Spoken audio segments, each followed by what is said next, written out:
Il a été un célèbre exorciseur du Vatican.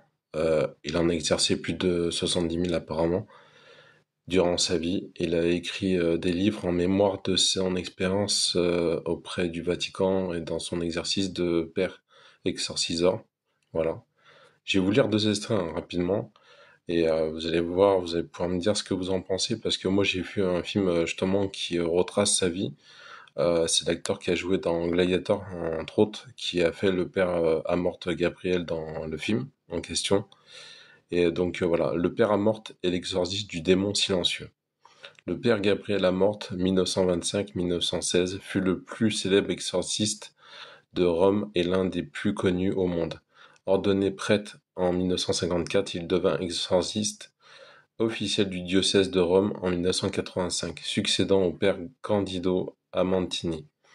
Il affirma avoir pratiqué plus de 70 000 exorcismes durant sa vie. Parmi ses nombreux récits, l'un des plus frappants est celui du démon silencieux, qu'il raconte dans ses entretiens et ses livres.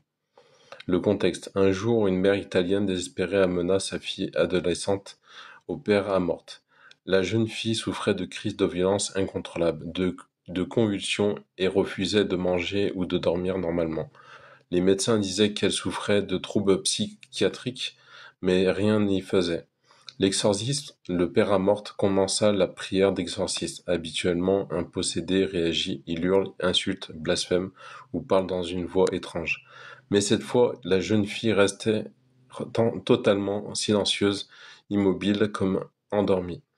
Amorth raconta qu'il savait pourtant qu'un démon se cachait là.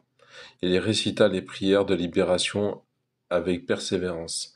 Mais plus d'une heure de silence. Soudain, la jeune fille ouvrit les yeux et d'une voix grave murmura en latin: Je ne partirai jamais, elle est à moi. Amorth dit alors: Tu n'as aucun droit sur elle, tu es condamné à partir au nom de Jésus-Christ. Le combat spirituel, le démon résista longtemps, mais le père Amorth resta ferme.